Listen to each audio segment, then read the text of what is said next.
let's start with a couple of techniques that I want to show you that you can do with your stamps. I have this tag over here. Now I'm going to start by showing you how to do your basic level masking. Now what masking essentially is covering your one image with some sort of paper and then stamping over it. I tend to use either a post-it note or some sort of sticky paper. So I have this post-it and I have this tinier version of post-it.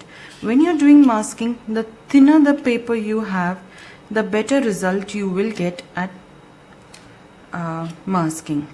So let me just start out and I'll show you how I mask. So I'm starting out with one of my favorite stamps in the world, and you can see by this color that the stamp is basically turned black, but still I get a clear impression because I condition my stamp every time I use it. So I shall place my stamp facing down, use my acrylic block and pick it up.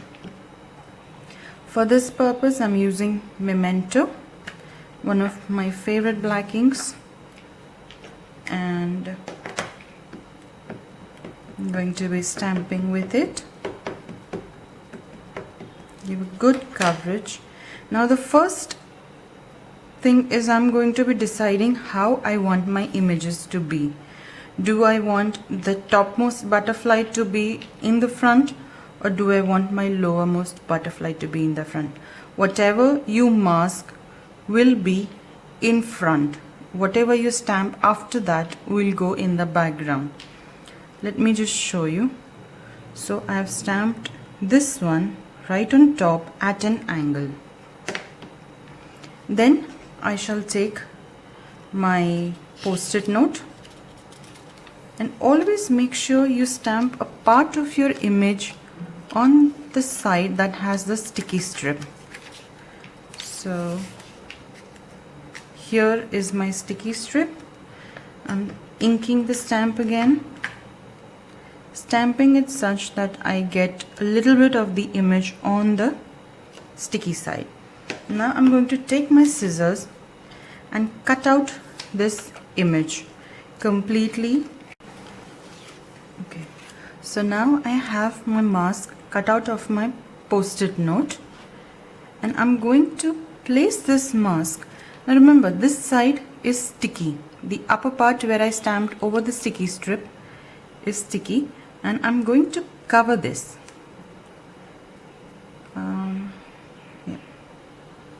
As much as I can place it.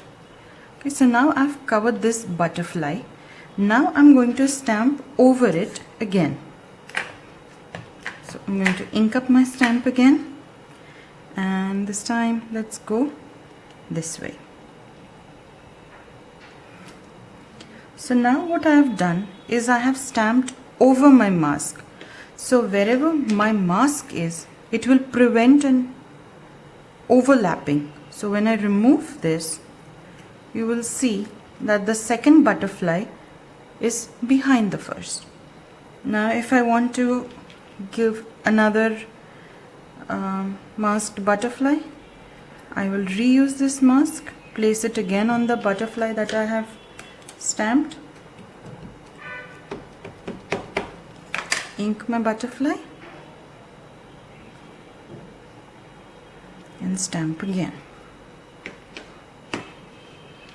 And when I lift, I have another beautiful impression. So using this same masking technique, I have made this bookmark. So you can see the first one that is stamped is always in the foreground, the others will go behind it, and then you can color it, cover it up, and you have a beautiful set of masked images which are not overlapping. So that is your basic masking. Okay, now I will show you what is reverse masking. So let's jump on to that. Let me just clean up my stamp and clean up my area, and I can always save these masks on my stamp. I can just stick them and I can reuse them whenever I need to use it again.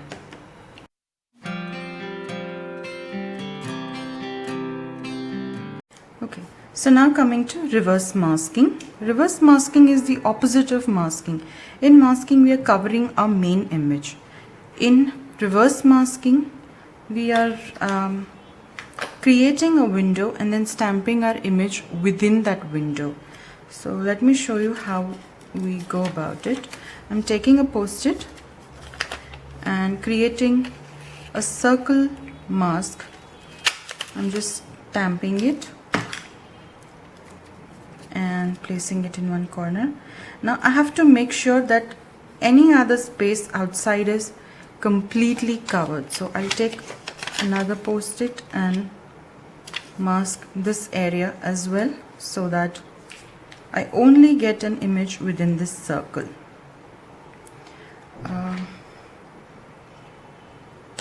I'll take my foam blending tool and create a soft background for my stamp. Because I'm coloring over this mask, ink will only be over here. I'll take my memento, ink it up and stamp half on, half off. Probably one tiny image in this little corner. Okay, now what happens is when you lift this mask, now when I lift this mask,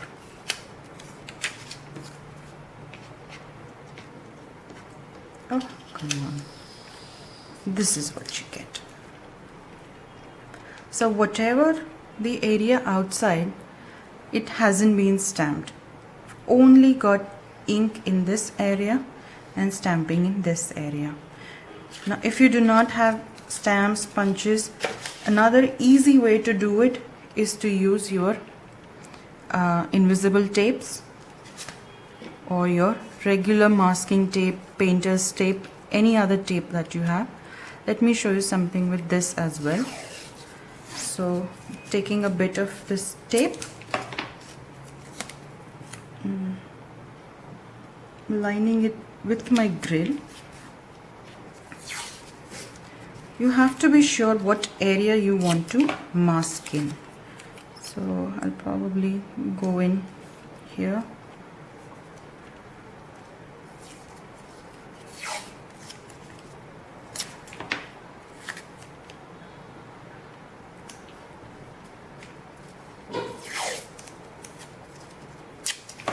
I'm not a fan of cutting with scissors, as you can see. Right. And you need not necessarily use small stamps. You can as well use your larger background stamps. Say I'll use this one. Right. I'll use this with peacock feathers.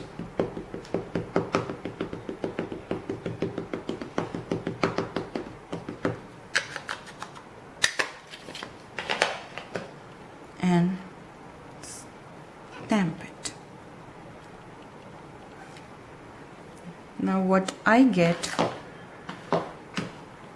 once I lift this is an image that has a boundary of its own. Isn't that awesome? So this is another really fun technique that I love doing with my stamps, is using a lot of masking, especially if you're trying to create one layered cards. Using your masking tape, your invisible scotch tape or your post-it notes is a wonderful way to get dimension without adding bulk to your cards. So let me clean out this baby quickly.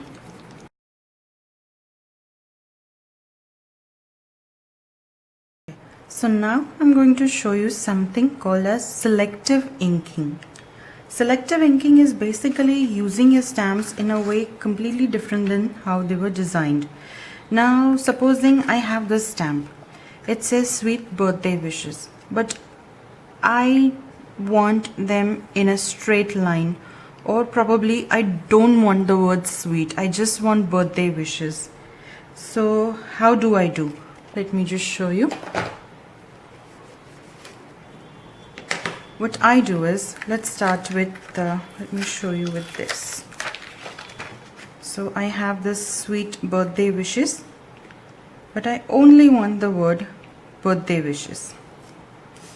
Now one way to get your stamps to be straight when you're picking them up on your acrylic block is to place them on your mat, line them up with the lines, and then lift up, so you can be sure you have a perfectly straight sentiment. Now I do not want the word sweet, so what I'm going to do is pick up a bit of scotch tape or my masking tape,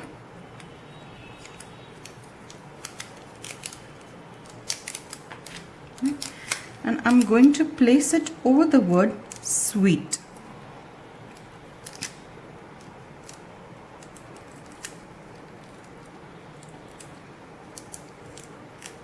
Then I'm going to take my ink pad and dab over it.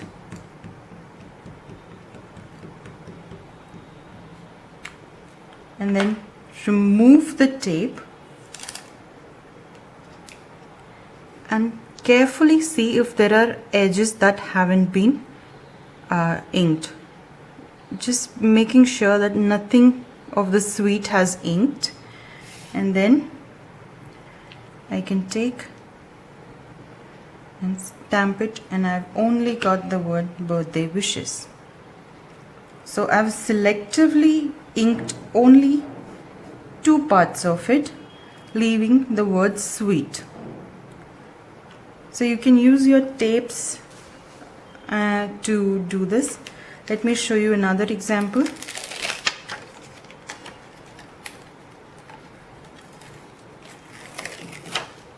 Now because this is my first inking of this stamp, I need to use my eraser, which seems to be lost. Okay, and just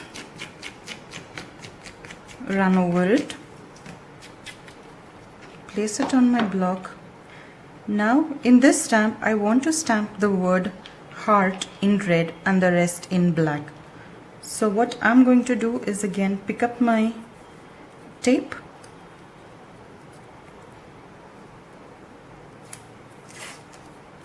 oops,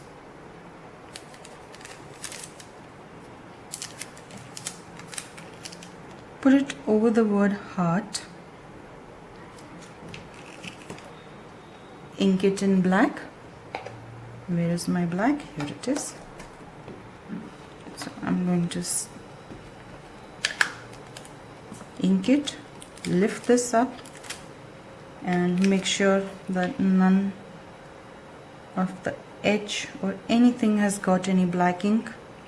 Hold it and stamp it down, lift it up. Now I have to clean my stamp very thoroughly to make sure I don't ink it up again.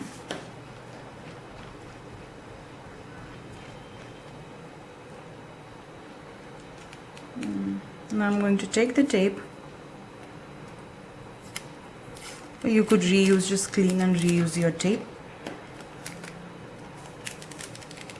And make sure I cover the last part.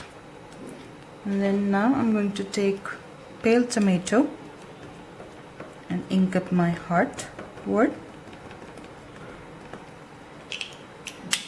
And again lift off my tape, making sure that there is no ink on any other words.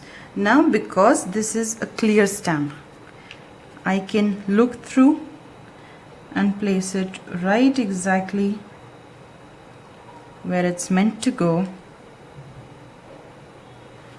and you have a selectively inked stamp.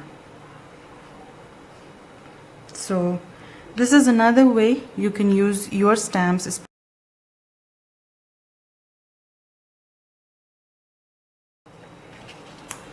Right now I'm going to show you rock and roll stamping. Doesn't mean that you have to actually do rock and roll.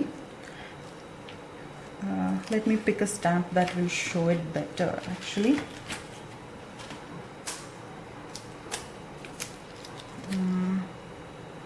Okay, let me pick up this huge butterfly. So I'm placing this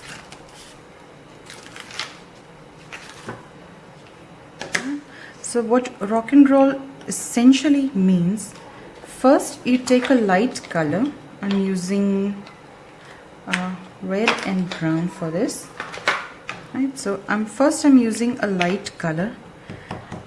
I'm using red to completely cover this butterfly. Then I'm going to take another ink and just rock it on the edges of this butterfly.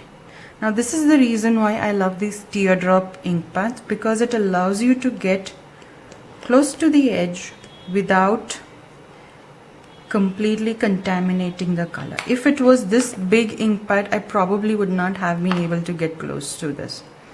So now having done that, I will stamp it. So that gives you a little bit of red with brown mixed in red. So another example,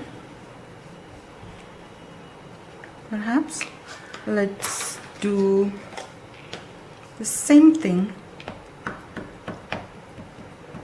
but using orange.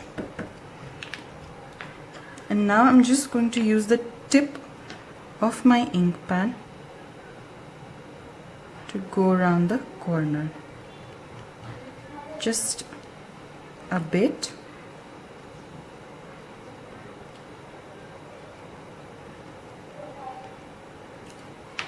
And I'm going to stamp it.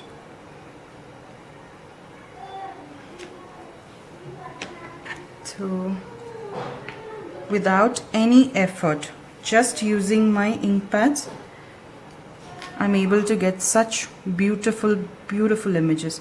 You can mix and match any color. The only rule to remember is your lightest color goes first and then your darker color. So really hope you've enjoyed this little introduction to stamping, and I really hope that you would love to learn more techniques. If you do, please leave a comment below the video. If you like our video, please give it a thumbs up so that we know that you like it and we can continue to make much more videos for you. Signing off for today. See you with another video. Happy crafting!